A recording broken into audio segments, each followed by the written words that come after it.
في مسلسل حلو قوي كان بيتعرض الفترة اللي عدت وأنا لسه سامعاه يا دوبك، يعني آخر حلقة سمعتها منه النهاردة تقريبا. وعلى الحظ يعني في موقف حصل خلاني أعمل الحلقة دي كمان النهاردة. المسلسل ده اسمه كتالوج. المسلسل جميل جدا وحلو قوي، دور الفنان محمد فراج فيه، وكل الممثلين اللي في المسلسل بصراحة كانوا أكتر من رائعين. والجميلة سماح أنور، الست المحترمة الجميلة الفنانة اللي مش بترغي كتير وتتكلم كتير قد ما بتثبت وجودها وشخصيتها في الأفلام أو المسلسلات. أنا طول عمري بحبها جدا. عايزة أقول المسلسل ده شايل رسالة حلوة قوي، إن قد إيه ممكن يكون في ناس في حياتنا إحنا متعودين على وجودهم بكل اللي بيعملوه، بكل الروتين اللي بيعملوه، بقى هم تعبانين مش تعبانين، فارقين قد إيه في حياتنا، شايلين قد إيه عننا، بيعملوا إيه في حياتنا، هم بالنسبة لنا إيه في حياتنا. بس من كتر الروتين اللي إحنا أخدنا عليه في حياتنا ما بنكونش حاسين بيهم، ما بنكونش عارفين قيمتهم الحقيقية. ممكن نكون من جوانا بنحبهم وبنحبهم جدا ومخلصين ليهم جدا وما بنشوفش غيرهم، بس احنا مش موصل لهم ده بالصورة اللي هم مستنيينها مننا، مش موصل لهم ده بالصورة الحقيقية اللي هم محتاجينها مننا. المسلسل شايل كل المعاني دي، وقد ايه محمد فراج بيتفاجئ بانه ما يعرفش حاجة عن ولاده، ما يعرفش حاجة عن اخوه، ما يعرفش تفاصيل عن حياة مراته، حاجات كتير بيتفاجئ بيها.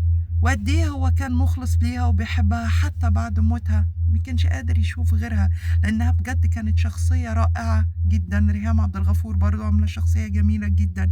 الناس ست اللي جوزها كان مشغول عنها طول الوقت ما يعرفش اي حاجة، وهي شايلة الشيلة كاملة.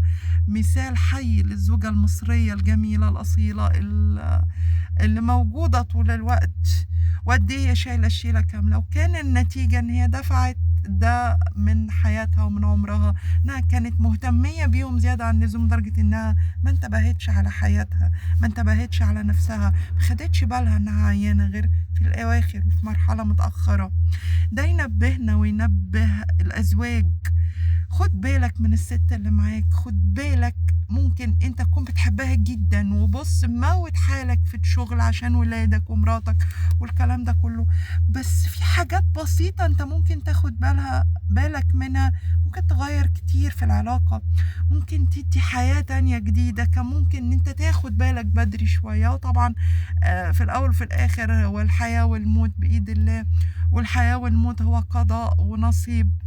بس احيانا ربنا بيدي فرصة تانية، ربنا بيغير كل حاجة بالدعاء. خلينا نحس باللي حوالينا، خلينا نحس بالناس اللي بنحبهم بجد واللي احنا ممكن نعمل عشانهم اي حاجة، بس احيانا الدنيا بتلهينا فما بنقدرش نعبر لهم احنا قد ايه بنحبهم. النهاردة في حد من عيلتي أنا بحبه جدا جدا جدا وغالي عندي جدا، بعتبره أبويا التاني. عرفت إنه هو تعبان، أنا كنت حاسة إنه هو تعبان، حاسة من امبارح وبحاول أتصل عليه لحد ما عرفت إنه هو تعبان. هو ما عرفش هو غالي عندي قد إيه وأنا بحبه قد إيه. ممكن يكون حاسس شوية، أو أنا مش بعرف إن أنا أعبر له عن ده، بس فعلا أنا صادف الموقف مع المسلسل.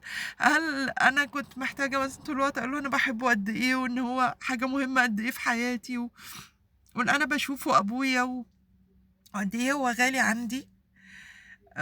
حسيت ان يعني ان احنا في ناس في حياتنا مفروض نقول لهم احنا قد ايه بنحبهم، قد ايه هم غاليين عندنا. هي حتى لو الدنيا لهيانه، حتى لو الدنيا بتسرقنا، لما يجيلك فرصة انك تعبر لحد عن قد ايه هو غالي في حياتك، عبر له، ما تستناش، لان يمكن الدنيا نفسها ما تديكش الفرصة دي انك تقول له هو قد ايه مهم عندك او قد ايه غالي عندك، قد ايه هو انت من غيره ممكن تضيع، انت من غيره ممكن ما تقدرش تعمل حاجات كتير في حياتك. حتى لو هو شايف ان هو مش عنصر مؤثر في حياتك، او ان هو حاجة باينة في حياتك، لكن انت يمكن حاطه في حياتك رمز الامان حتى لو كان بعيد عنك. عرفوا حبايبكم اللي في حياتكم هم قد ايه مهمين بالنسبة لكم. حاولوا تقفوا لحظة كده، الدنيا مش بتسيبنا، الدنيا ربطانا في ساقية كلنا بلا استثناء، فما بناخدش بالنا احنا قد ايه ممكن نكون مقصرين في حق اللي بنحبهم واحنا مش حاسين واحنا مش عارفين بأقل حاجة، وهي الكلام او الابتسامة او الاهتمام، ان احنا نبص بص على صحتهم، ناخد بالنا منهم، نقول لهم هم قد ايه مهمين في حياتنا، نقول لهم هم قد ايه غاليين علينا، قد ايه هم فارقين معانا. يمكن هم محتاجين يسمعوا ده مننا. ربنا يخلي كل بني آدم حد مهم في حياته، يبارك لكم في بعض وتاخدوا بالكم من بعض وتحافظوا على بعض، ويكفينا يا رب شر فواجع الأقدار وشر أي حاجة ممكن تدخل تدمر حياتنا.